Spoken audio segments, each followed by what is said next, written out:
Hey, everybody. Welcome back to A Few Short Minutes, the pod, where I just want to remind you that it takes only a few short minutes a day to rewire your brain. You guys, Happy New Year. With me today, I've got Delisa Abraham, and I am so excited to hear what she has to say today. Let me give you a little introduction about her.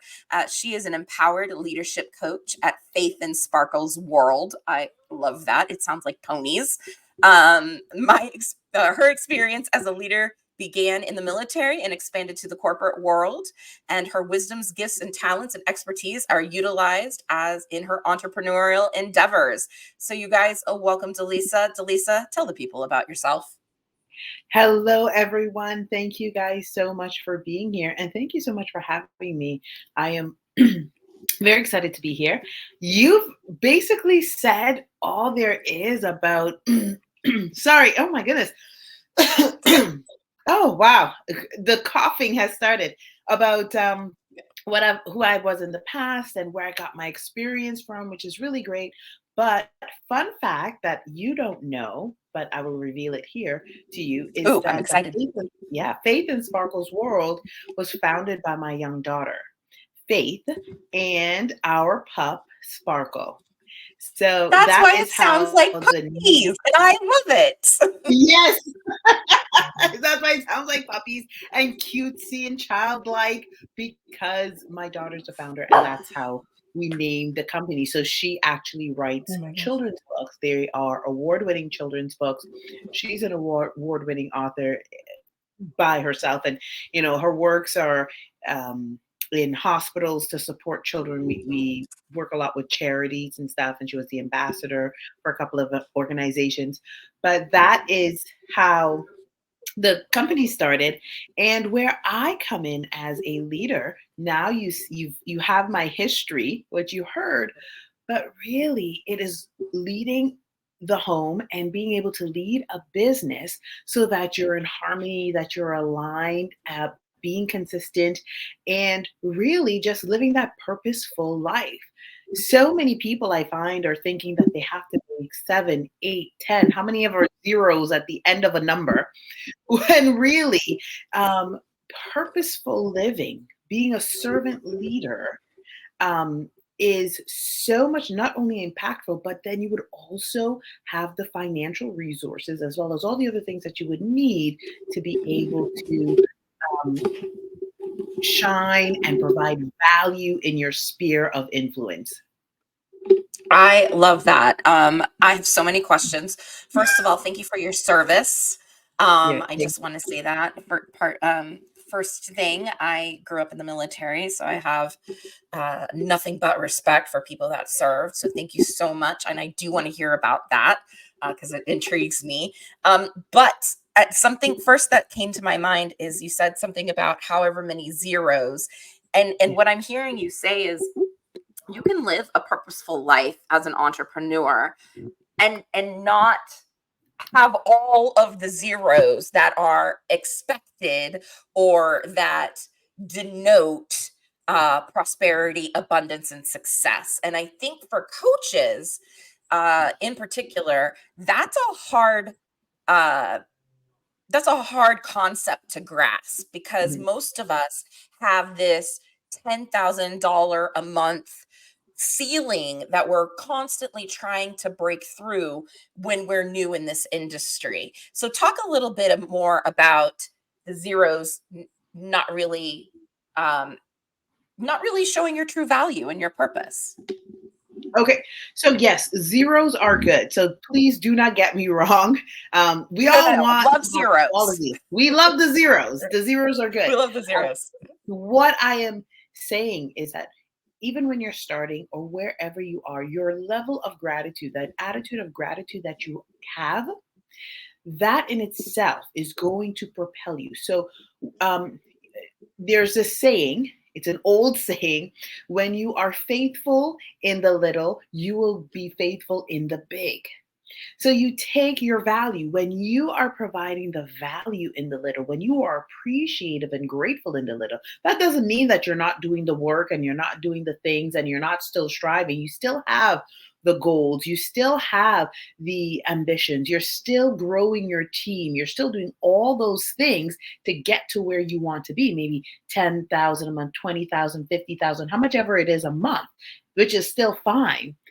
But be appreciative of where you are, have the impact as well as where you are, because it is the work that you're doing in this moment, in this season and hour, that is the foundation, the preparation work that you're laying to take you to that next level, and then the next level, and then the next level. I love that. And I love how you said, if you have faith in the little, you'll have faith in the big, which is reminiscent of the foundation of coaching, which is how you do one thing is how you do It's how all. you, that's right. Ooh, I just got chills. I just got chills.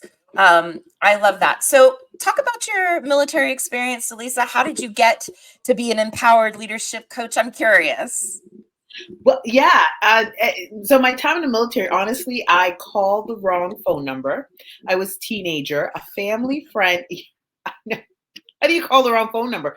Who like calls the wrong phone number? Surprise. Surprise. But I called. I thought I was literally. I thought I was calling. Like, there's like the local community that you have the summer camps, so they're always looking Oh, for camp counselors, and I thought that was the number because like it was a family friend, and she's like, oh, they're looking for camp counselors. I saw it online, so she gave it to me. This was many years ago, obviously over 20 years ago, and I called, and then they, it was the military base, and I was like really shocked and surprised. So I started asking questions. It took me about a year to get information, and then another year just to go through the application process. But I tell you guys this because really, sometimes we are in situations and positions not recognizing that this is where we need to be and at that season in our lives to prepare us. Because my time in the military prepared me for this moment where I can mentor and coach people in leadership.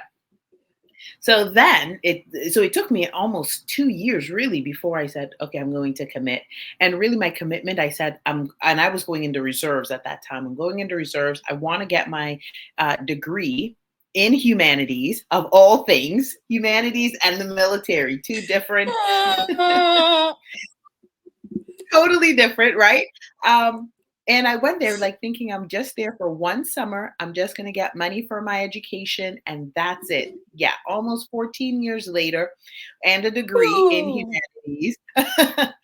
That happened. But in my time there, when I first went in, our group was smaller, and I guess based on the leaders at the base that I was in and at my unit at that time, they saw something in me and they're like, you're gonna lead this group. And I was the only female at that time. So I was the only female, only black one. And then with at that time there was like 4 or 5 young men and a couple of older guys. So there was not very many of them. And I was 18 or 19. And so you come in and you're hearing this. And so, yeah. And I just went with it and I went with the flow because I was thinking to myself, one summer, get through it, that's it. And from there, as I continued to go on, and it was year after year, I found that there was a strength in me because I had to remain who I was, authentically who I am. But at the same time, because I was in a male dominated space, as so many women are, we tend to adopt the masculine more than we embrace our feminine. Not that Yeah. there's anything wrong with that, but it's recognizing how, like when to utilize each aspect. And so during that time, of course, I taught leadership. I was trained in there, and I was leading up teams. I went on tour, leading up sections, and that's fine. But really it was in those moments I was doing readings, I was improving on myself. I wanted to understand how to grow the team because at the end of the day I was a young girl, and I had to lead these men, young boys as well, and I had to understand how to do that. And I will never forget the first book I ever got from one of the young men that I was working with. he gave me a book by John C. Maxwell called The 21 Irrefutable Laws of Leadership. And so I was starting to get allies. So allies were helping me and supporting me. So one of the biggest part Yeah. of leadership was your allyship. So he gave me two books to read, 21 Irrefutable Laws of Leadership. And he was a very quiet young man at that time, right? But we just like, you just click with You people. never know. You never know. And then he gave me The Art of War by Sun Tzu to read. And those were the two books that I read and reread, and that started my journey.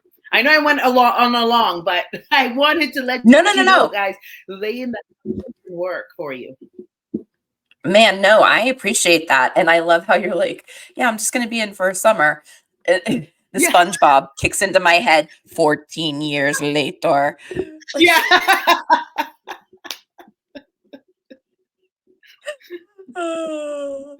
How did you readjust to full civilian life after being a military person for so long? Because there's a flip there that definitely happens. I know my dad It's was very, lost a little bit when he retired, and we were lost as dependents yeah, because we're so used to the military yeah, going, okay, now you're here, now you're here, now yeah, you're here. yeah, And then yeah, we didn't have it all of a sudden. We were like, we were 3 years into living in the same house. And I was like, aren't we supposed to go? Like, yeah, isn't it time to yeah, pack everything up and move it all around again? yeah, Like, what's going on here? And I still get restless. Like yes, years into something, I'm like, oh, yes, yes. yeah. So how You did know what? you switch for that? Go ahead. It was, you bring up such a huge point because a lot of people don't recognize when you are in the military, and or if you're family, like children or a spouse of a military person, you're always moving every 3 years, sometimes 2 years, or however often. And it is exhausting. It is scary. It is all of these things. And then you just have to make it work. So, that for me, it was very hard coming back to civilian because one, I had to learn how to communicate in a different way, because communication in the military, even though I thought I was communicating well in the military, because that was a whole journey. In the beginning, my communication was poor, not gonna Oh, I'm lie. sure. This was while I was in there, and then towards the end of my career, middle of my career, when I really started doing the work, and I understood the benefits of communication, I really started working on it. But coming out of it, and I retired, it was a huge challenge because how I think corporations didn't like, and people in the corporate world, they don't understand this life. It's like, what do you mean just get it done? Like, no, I'm off at 3 or I'm off at 5. Like, what are you talking about? So there is that. There is this other mindset of we in the military, and you we were probably exposed to this. Like, you got to hurry up and get it done. Like, just do it. When it's done, then you could relax and you're at ease until like the next moment where you have to like get something done quickly. And so it was Yeah. very challenging. And so I had to depend on my preparatory foundation that I already laid for myself. And I spoke on this earlier, where I was incorporating meditations and journaling. My fitness was huge, a huge part of it. In fact, I was actually over exercising, which is even worse for you than under exercising. Yes, Um, that's true. yeah, and then how I coped with stress, it was very different than how you would cope with stress when you're in civilian. So the the work that I was doing in terms of how I taught my team, and I created the space for my team so they could feel comfortable with me. And this is because I'm meeting new people every how many years, or sometimes I'm going on a mission and then you're getting new people that you don't know, and you just know Yeah. them sometimes maybe by reputation. So you can't judge any of that, right? But I had to take the foundation that I created in the military on learning how to create the space that I want for my team, bring it back into my home for myself, and restructure it in a way so that I can function and work in corporate. Now, was it 100% perfect? No, it was very challenging, but I could still do it. And I was grateful that I had the qualifications, because you could have all the things, You can do all the things, but if you don't know how to uh, interact, how to form allies, how to create the space in, it could be in your cubicle or in your office or wherever you are. If you don't know how to do that, then you're walking in everyday stress, high anxiety, and tension.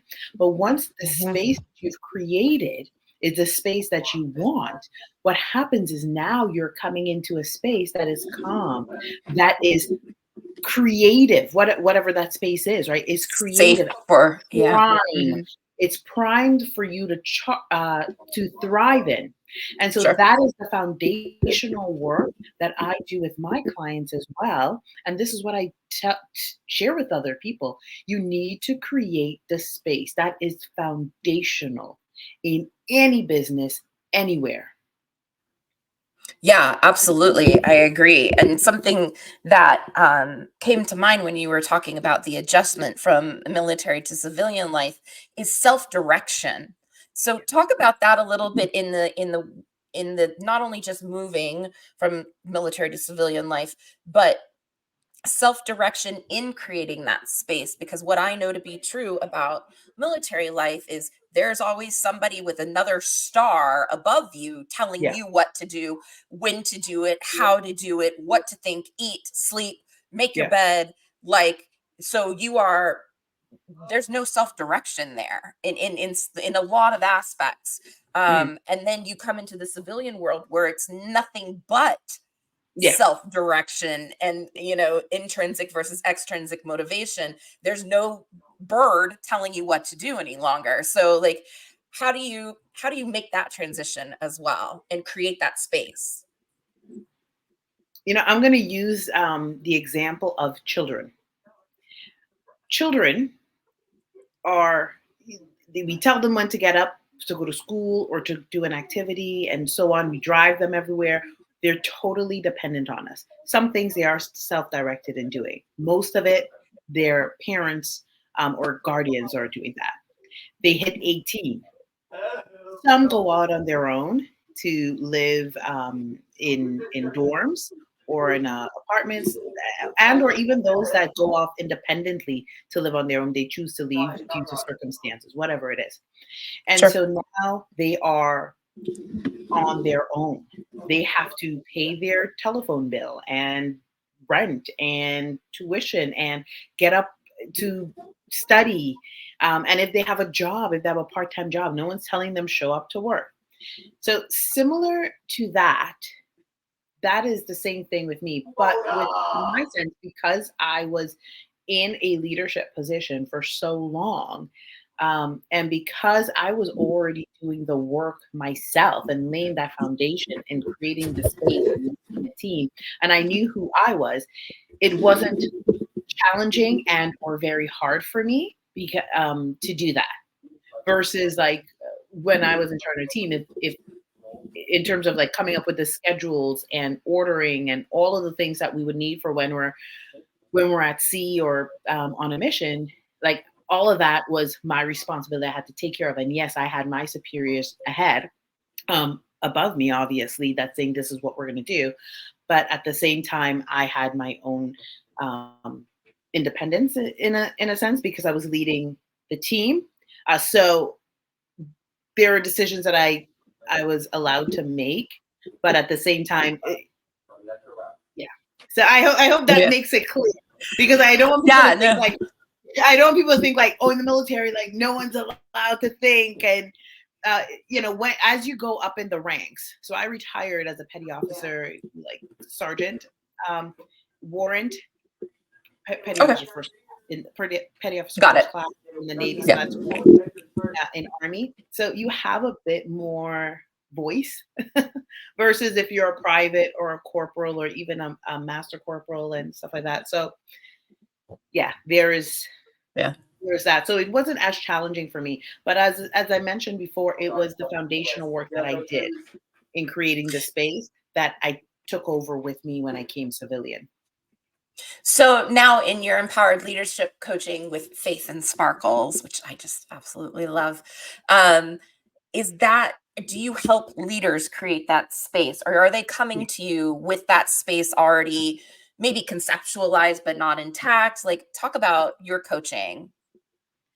Yeah, surprisingly, I actually started this off for parents to learn how to lead their home. And these were like Okay. entrepreneurs or executives that, because that are in leadership position, but when it comes to their home, they didn't recognize that they can take their leadership skills and apply it to their home and lead harmoniously and create the space that they want in both spaces, but ensuring that, and I'm coming back to like allies again, making sure that everyone on the team, you have to look at your family as well as a team. It might sound a bit cold, but it's not cold. Like you look at it in that sense because you want everyone to work harmoniously and together and aligned, right? Yes, each person has their own thoughts about what they want in your workspace. Your team members all know maybe they want your job or the job above you, or maybe they want to go somewhere else. That is not the point. The point is in that moment, for those months or wherever, they are here and everyone needs to be aligned. Everyone needs to be in sync in order for you to be successful and in order for you to thrive, regardless of if a storm comes or not. So, in creating that space, that is what the foundational work that I teach people that come to me. A lot of them are entrepreneurs, and they would come not thinking about, oh, I need to create the space. They're just coming thinking, I need leadership skills. Like they think I need leadership skills. And I'm like, yes, you do. But first thing first, how are you leading yourself? And what type of environment have you created for yourself? And of course, the question, and it's probably on your mind and those of the audience, is like, what do you mean by that? Right. How do Yeah. I Yeah. Of course. how do I know what? And my second question is always like, well, what type of space do you want? Like, what do you want in this day? How do you want this day to go? Some people might say, I want it to be calm. I want it to be vibrant. I want to have a flowing day or a harmonious day. And that's it. If you want people excited to show up in your workspace, then you yourself need to be excited about showing up in the workspace. And you yourself need to mentally and spiritually and physically have that um, aura about you, that zest and zeal about you, so that before you even walk in, the people that are going to be working with you, the people that are coming into that environment are already charged up and magnetized, because people forget that we are all connected to each other, every one of us, right?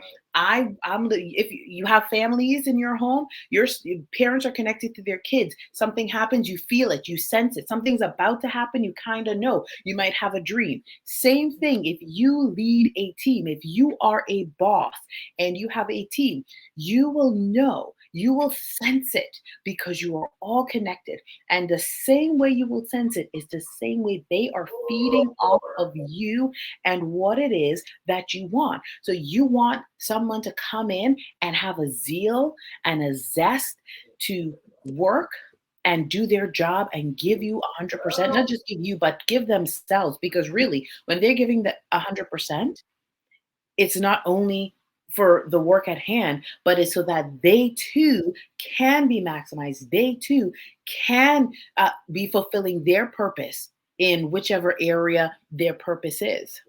And so that's where I start off. And I start off with the individual and then I show them how to bring it out, because you need to strengthen the person first before they can carry a team.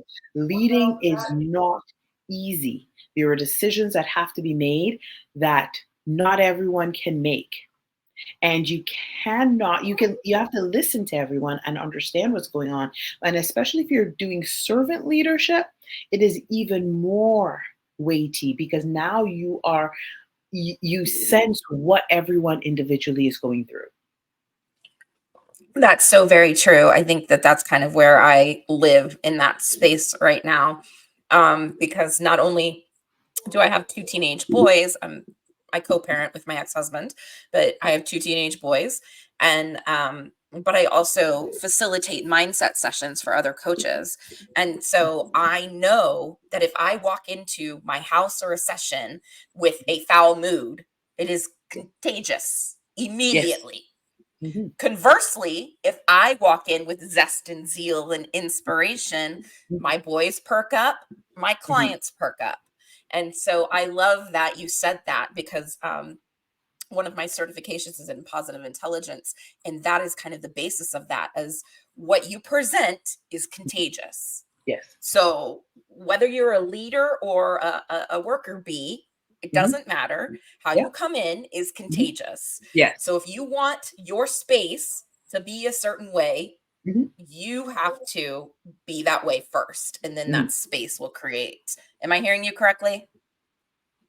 Yes, you are hearing me correctly. Yes, 100%. And that is the foundational work that I start off with before I can move on to anything else. Now, that's just one on one. If I'm doing one on one coaching, or even if it's in a group coaching, I have to start off there because if I go into communications or boundaries or anything else, um, it will really all be for naught if they don't if they don't even have that mindset of what it is that they want to do, if their spirit itself is not even alive and awakened and full of passion and it's in spirit to help you move forward, because people don't fully understand that is not just your physical body that is doing the work. Your mental body is doing the work, your spiritual body is doing the work. And in order for you to thrive, we have all of these things. We have the boundaries and the self-care and the self-love and all of those things, but we all need to be in harmony and in alignment for all these other areas to work in accordance, right? Because there are days that your self-care could be um, uh, more lavish and luxurious, and then there are days your self-care can be more minimalistic. Hanging on by the nails. Yeah. Hanging on by the nails. Yeah. Um, what is something that you see in the parents that come to you, thinking that they need leadership skills, and then you are like, "Hey, how are things at home?" And they go, "Why are you Yeah. asking about home?" Yeah. Yeah. And you're like, "I'm just curious." Yeah. And Yeah. then, Yes, yes. like, talk about that conversation of people coming to you for one thing, because this is kind of kind of a blanket across the board with coaching. Like, Yeah. I have women coming to me because they feel lonely in their marriage, right? Yeah. And then and that's great. I love it. What they're going to Mhm. get from me, however, is completely different than what they're expecting. And Yeah. so I imagine that happens a lot to you and your clients. So talk about that, like, how are things at home, and how you equate leadership to leading the family. That's such a great question. I had this lady call me. Oh, this is in the summer, um, and I had my 20-minute session or something like that with her just before to see if we would align.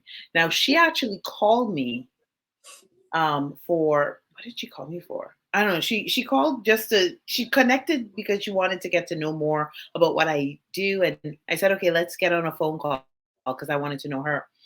And she proceeded to tell me about her business and she's growing the business, but she's feeling tired. There's all those things. So we talked about that. And then because she actually went to our website and she read our blogs, and we were speaking about autism and neurodivergent children, she asked me, she came to me and said, I have a daughter and this is the case. So I said to her, how are you leading your home? And right there, she's like shocked, right? And she's like, what do you mean? And I go, so you have a team. You've built this business for almost 20 years. You have a young daughter that is, I think she was 4 at the time or 5, I can't remember. And w- the child, initially, she said she was home from camp because she got in trouble. She bit a teacher. So I said, well, why would your daughter do this? So I started asking the question. And then she said, oh, it's challenging with her. And I go back again, well, why is that? And then she now says me the root of the issue. My daughter was a late speaker. This is why she actually connected with what I do after our reading our blogs, and I spoke about speech therapy. So really, she called under the guise of her business, which I could still work with, but she wanted to find out more so about her daughter and how to lead her home. And I said, that's it right there. And she could not believe. Said, I know I'm not a certified psychologist, but this is just common sense speaking. You're saying to me, and you're admitting that your daughter was a late speaker. Now, your daughter, for however long it was, heard for those years that you have autism. Because I said, I'm pretty sure her doctor said she had autism. And she said, yes, that's what they said. I said, does your daughter have autism? And she said, no. So I go, you have to understand, the mind of the child came from what was also in the home and what she heard. She is going to every appointment with you. She's also in the home. You may not have said you have autism. You may not have said, oh, there's something wrong with you because you're not speaking yet. But she's also sensing that. And then she's heard somebody somewhere that said it, and she adopted that mindset, that comment as true in her way. So now she's however old, she's going to the camp because she's in school, but she's going to a camp because you have to work.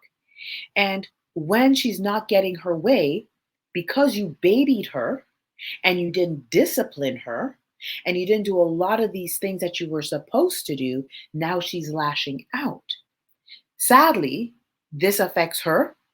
It interrupts and affects the other students. And now an educator is getting assaulted. Okay, so the child goes home for a few days, but you need to address this situation. Now, I share this with you guys, not because I'm trying to be mean or speak on it. I really want to illustrate to you, if you're not leading your home, then there are things that come into the mind, into the environment, into the atmosphere. And this is the foundational work that I was speaking on earlier about creating the space that comes into the space. And if you're not vigilant, and if you are not careful and aware in what is coming into your home, what is being spoken, what is being played on your TV and on your radio stations and all of those things, if you're not vigilant to kick those negative things out, it seeps into your children's mind and it rests in your walls. It's staying in your home. It seeps into the 2x4s. I don't know if they make houses with 2x4s anymore. That's how old I am. Until it finds a prime subject that is pliable enough to receive and to accept the negative lies. And if that goes on for a period of time, however long it is, then it makes it ever more challenging to get rid of that negativity, especially when it comes to children. And then now what we see is that children are on these medications, which some of them need to be, and I'm not knocking, if you have to be on the medications, if they need to take it, I understand, that's fine. I'm not knocking it. I'm just saying. And also, they will say that they need these things and that things, and your child has this issue and that issue. And some of it can be prevented. Not all, and there are real issues that are happening. I really want to stress that there are real issues, and yes, there's real support, and I'm definitely there that for the doctors that are doing the work and helping children and helping families, because they are needed. But we as parents also have to lead the home and make sure that our home is full of creativity so our children can thrive purposely. I absolutely love that. Thank you so much for sharing that story. It really resonates.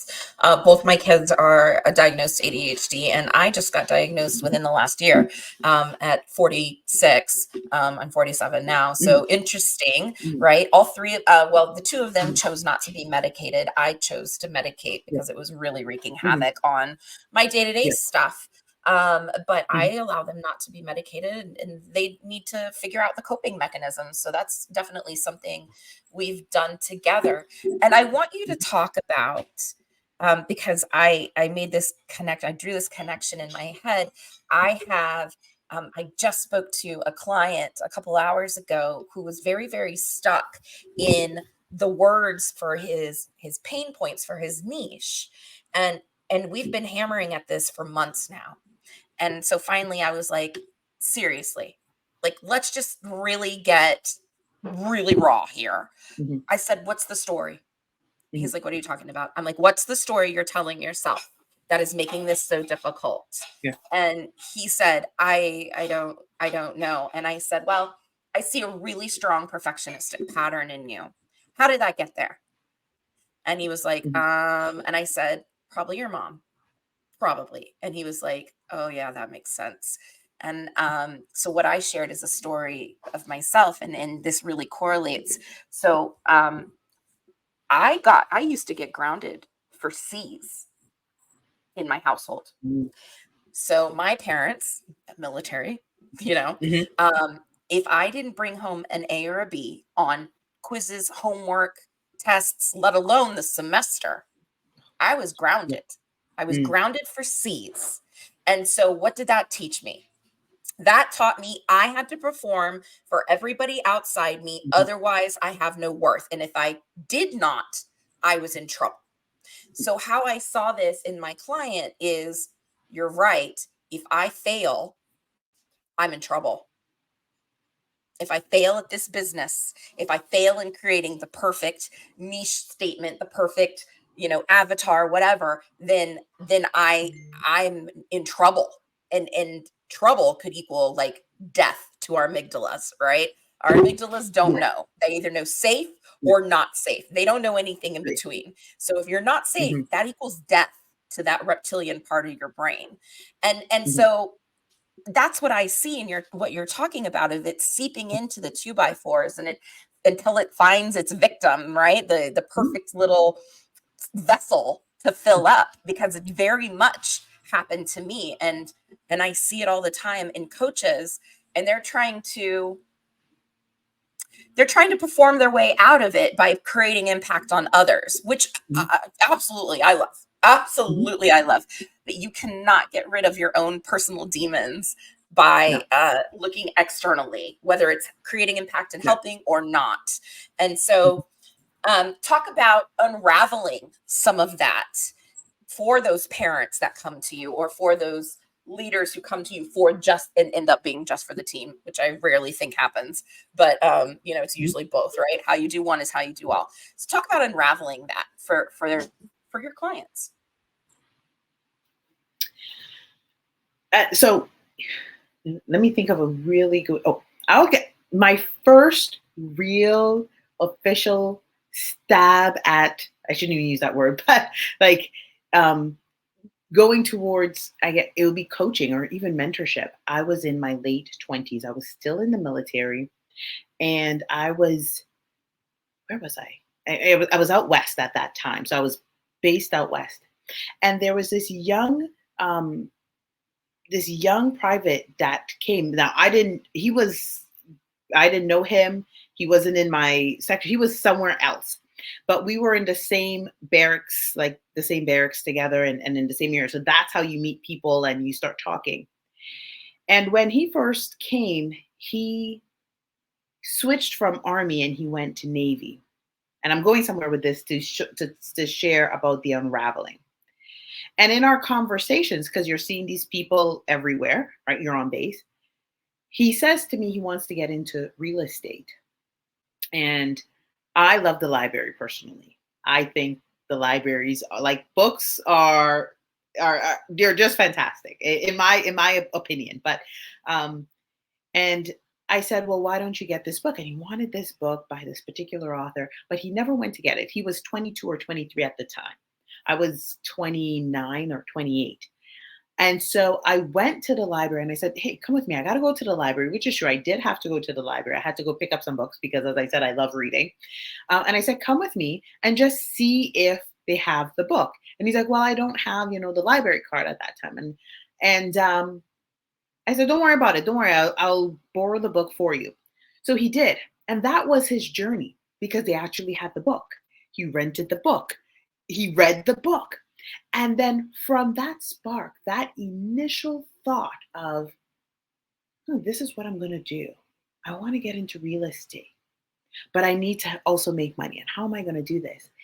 And it took a few years, but when he returned back, he went back on the East Coast, and he went back home. He continued to get his certification, and he did a tour. And after he did his last tour, the money that he took, he put it towards buying a small apartment building, and he invested his time in that. Now, this is success, right? And now he's like a millionaire. He's like top of the game. He's always like every year, every season when they have the rankings out for Remax, he's like in the top 2. So yeah, if he's not 1, he's 2. So it's like, yeah, so he's good. He's fine. But in those initial stages, it's helping people to uncover their fears and the hurts and the pains. And I remember when he was on tour, he called me and he said, like, I couldn't breathe. So I was like, what happened? And it wasn't because of what was happening at that time. He just felt this like pressure on his chest. And he felt like someone was just like trying to like take his life. Right now, of course, he's in a dangerous situation and all of those things. But the point of what I'm trying to illustrate is that we all have those moments when we are about to take a leap, but we're going through this discovery and we're unraveling and unpeeling the onions, the layers of the onions. So you're going to encounter your doubts and your fears or your demons.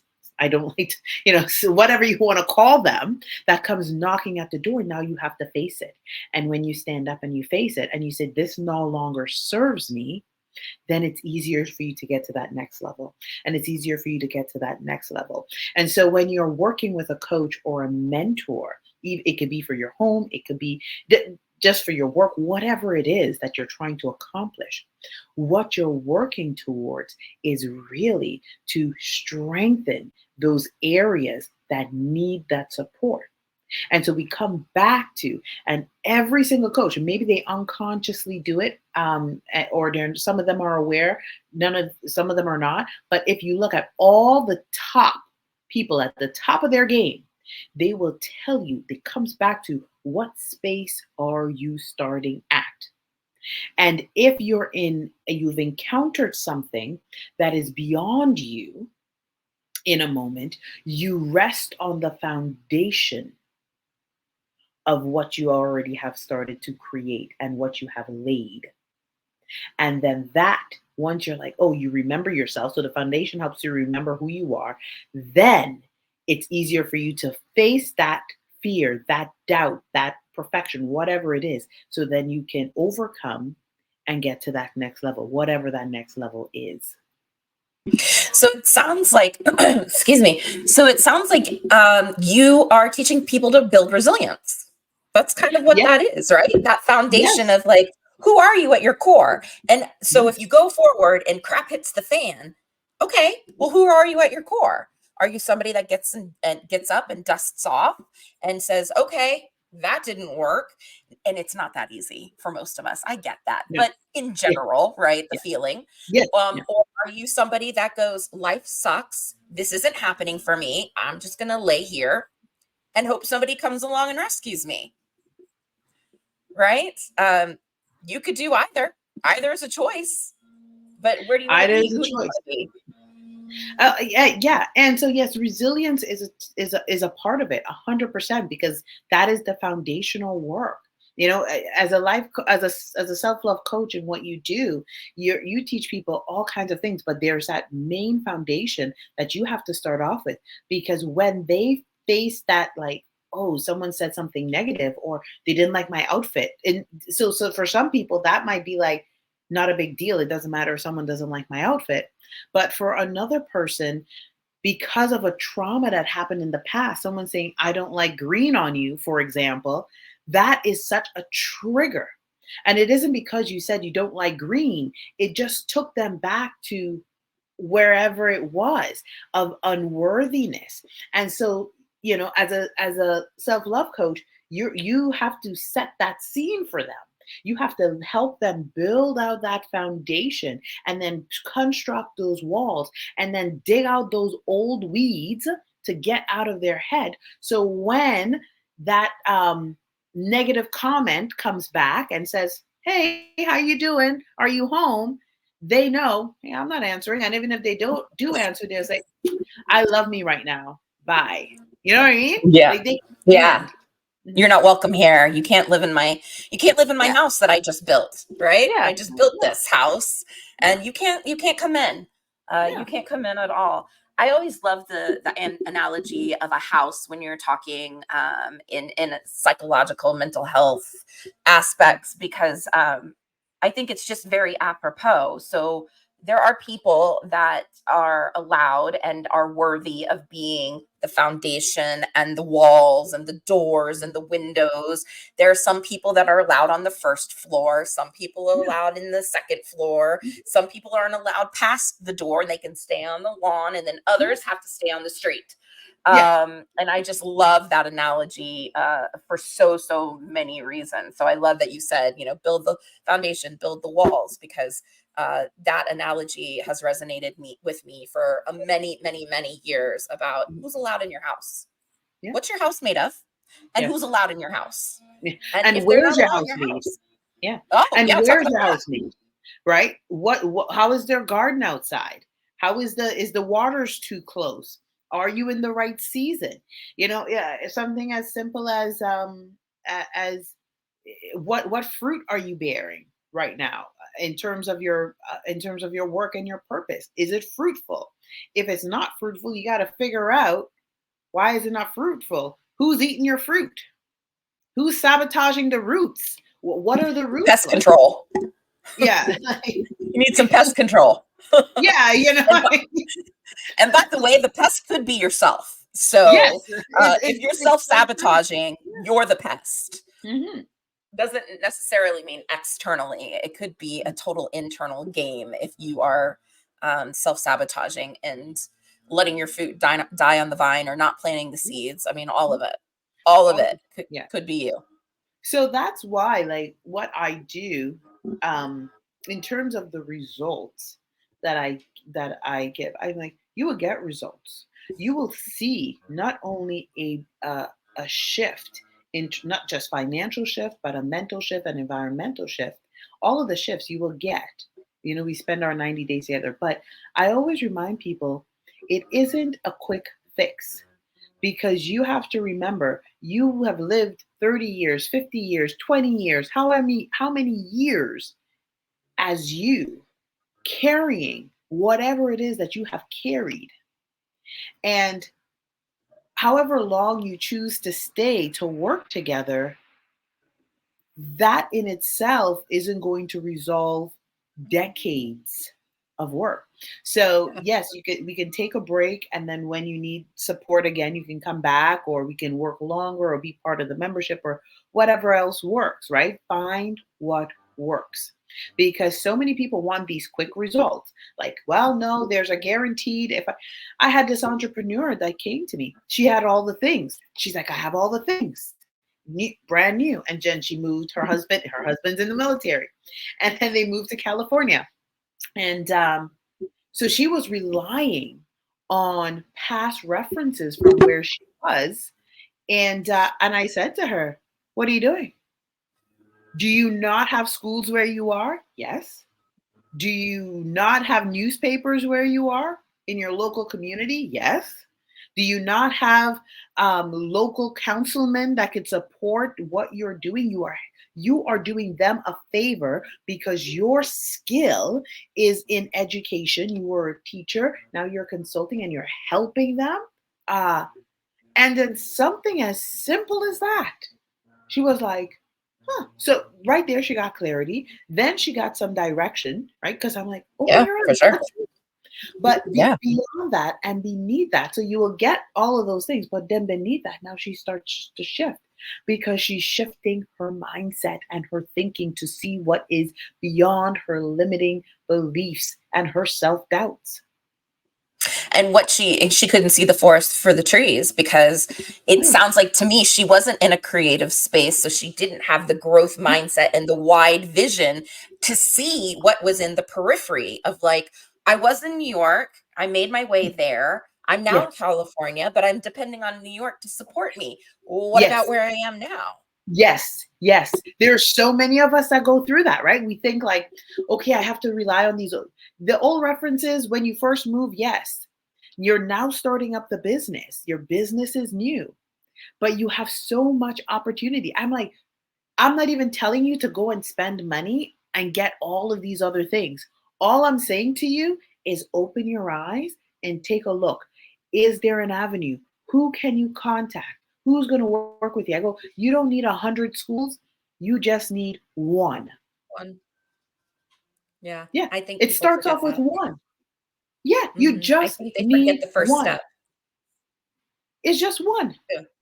It's one. Just what that's it. And I tell, yeah, I'm gonna. I know we're gonna be wrapping up soon, but I just want to No, tell it's this okay. really quick story about Billy Please. Graham. And Billy Graham, if people don't know, he's an evangelical. He passed now, God rest his soul. But when he started, he was considered like a bad boy of his time, right? Now everybody knows Billy. Most of the older generation would know him as Billy this, like, Graham? A yeah, yeah, bad boy? Billy exactly. Graham? That's This like, weird. I don't know. this is a good boy, right? But when you read like the original, like how he got his start and where he was, not like he was this super bad boy, and back in the Not 60s by or our 50s. standards, Yeah, right? not by But our yeah, stars. By yeah. our standards, he was like an angel, right? He was But like God's right hand. It's what yeah, I kind of, exactly. yeah. But back then, the man, the priest that was going from town to town doing revivals, he was a priest. I think it was, I can't remember if he was a Protestant, but anyways, the story goes, and this is what was written, that God said to this man, "You are going to touch the lives of millions of people. Millions of people are going to come to me because of the work that you're doing right now." So this man was so excited. This priest, he was excited because he thought, and I read this. This is not something I'm making up, a story that I Yeah. heard somewhere. Right? He thought like, okay, great. There's going to be so many people that's coming. Wouldn't you know it? 10 people might show up to a revival, 20 people might show up to the revival. And the town that Billy Graham was in, when he showed up, I think there was like 10 people that showed up. And he couldn't believe it because he said, and the priest wrote, like, God said, millions of people will come to you tonight, and your ministry will be transformed. Now, can you Yeah. imagine that? You know in your heart, your very spirit, the God that you're talking to says millions of people are going to come to you. Tonight. Yeah, Tonight. and That's the 10 part, people, right? Tonight. and 10 people show up. So how would you feel? He was disappointed. He was saddened. But who wasn't there? Billy Graham. Who put his life to Christ? Billy Graham. Right? Not that he wasn't in the church, because in that time everybody went to church, right? Everyone knew of God, but Billy Graham committed his life to God. And what happened? Millions of people came to know Jesus Christ because of Billy Graham. So now the priest, right, that did the revival, did God fail him in that moment? What he No, believed in his heart to be true, was it wrong? I'm sure that he Exactly, felt no. like it, right? I'm sure he Yeah, felt like it when he was yeah, expecting millions and he yeah, saw 10 and he's like, God, what, yes, you got your math wrong. yeah, Like, you good, God? This math ain't yeah, mathin' yeah. here, right? This math ain't mathin'. Yes, But yes, then also he had to wait those years while Billy Graham then built his congregations yes, and his ministry to become the yes. titan that he was. And That's so right. I love that because it, who knows if that priest was alive when Billy Graham Yeah, reached his point, right? We don't even know. And this that's right. just goes to show that what you do tonight, today, right Yeah, now, yeah. could affect millions and you wouldn't even ever know it. Or you might know it. Or you You might know might it. or you might not know it. So this is why it's so important. Whatever your purpose is, you commit to that. You fulfill it because you are helping countless of people, millions upon billions of lives you have transformed, all because you said, I am going to take a stand. I am going to fulfill my purpose. I am going to add value. I am going to show up daily and be consistent. Now, this applies to you even if you're working. You could be working at McDonald's or at a Tim Hortons or a Dunkin' Donuts, or you could be at, I don't know, Bezos. yeah, wherever it is. You know what I mean? You could Wherever it is you that could you be want to Steve work. Jobs. Right? Yeah. Yeah, you could be Steve Jobs. It's irrelevant. What's important is that you are showing up and you are living in purpose and you are leading authentically because you are already making that difference in millions of lives. And the most important one is your own. That's right, The most 100%. important one is your own. Delisa, how would people know that you're the one that they want to work with? Talk about uh, the pain points in your avatar so people go, "Oh, okay, she can help me." Talk about that a little bit so people Mhm. understand whether or not well, first of all, they should contact you, period, because you never know. Yes. But kind of give them a little framework of who you help, what you do as far as the coaching goes. Yeah. So if you are in a leadership position, even if you're a young, new entrepreneur, you have a small business, medium sized business, then connect with me. Even if you're in charge of a team, I encourage you to connect with me. I know there are millions of other people out there. There are tons of other coaches out there, and you can spend thousands upon thousands of dollars every month to work with them. And they will tell you, hey, I am results driven. All I'm asking you to do is get on that phone call. Have that 15-minute conversation with me, that 20-minute conversation that is free. Not because I'm here to sell you something, but because I want to get to know you and I want to support your growth. Because I personally know that if I can help you, if I can guide you, if I can mentor you to become the leader that your community needs, that your home needs, and that your nation needs, then you 100% are going to impact the lives, including your own, so others can fulfill their purpose. So that is who I help. Those that are in need, those who are thirsty and who are ready to say, I want to transform. I want to lead. I need this to be a thriving, creative endeavor. I love it. I love it so much. Ladies and gentlemen, Delisa Abrams, impacting millions of her own right here, right now. I'm going to claim it for her and myself. Amen. Thank you. Delisa, tell everybody where they can find you if that resonated with them. You guys, you're an entrepreneur, you're questioning, leading a team. Maybe you're in an industry and you want to switch industries and you Mhm. are scared to make that leap. Also, sounds like she would be effective in helping that Yeah. because what she's actually doing is internal work with you, holding your hand, being that partner, right? You're doing some internal work so the external world looks different. So Yeah. tell everybody where they can find you. You can find me on social media at Faith and Sparkles World or online at faithandsparklesworld.com. But I'm also going to be sharing my Calendly link with you guys and, book that call. And the reason why I'm giving the Calendly link isn't because I'm here thinking I need to get all of these calls. As I said, that one call If this resonated with you and you said, I want to learn more, I want to I want to be more aligned and in purpose. 20 minutes of having a conversation is all it takes for you to know, hey, I want to work with you. I want to join your membership. If I can't work with you one on one, I would prefer to join your membership because we have the resources there. I have webinars, I have Q&As, I have masterminds that I will do in our membership group. And then, of course, I have free webinars every month that I host on LinkedIn. And it speaks on a particular topic, like our upcoming webinar on January 19th. That is, we're going to uncover the 21 laws of leadership.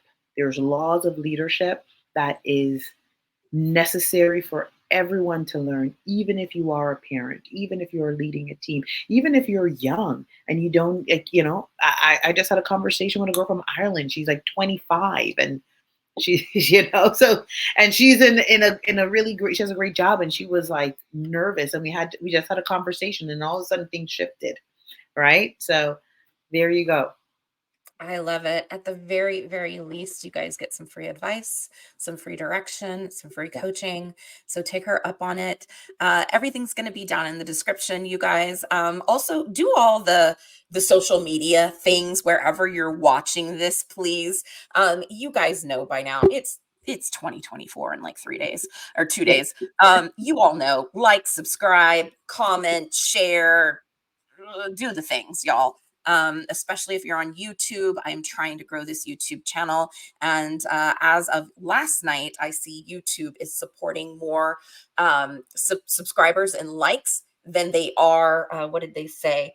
Watch time, Mm, surprisingly. Or no, watch time's good, but it's the views. So the number of views aren't mattering as much as it is the subscribers, the likes, and the watch time. So I'm trying to shift with the times so I can get more people's eyes on the beautiful things that people do, like Delisa. So thank you so much again, Delisa, for coming and sharing. And man, this has just been jam-packed full of fantastic stuff. So you guys go check out Faith in Sparkles. And I love you guys. Remember, it only takes a few short minutes a day of mindfulness, of presence, to rewire your brain. And I hope you take me up on it. Happy New Year, friends. And thanks for coming. Delisa, thanks for being here. I appreciate it. thank you.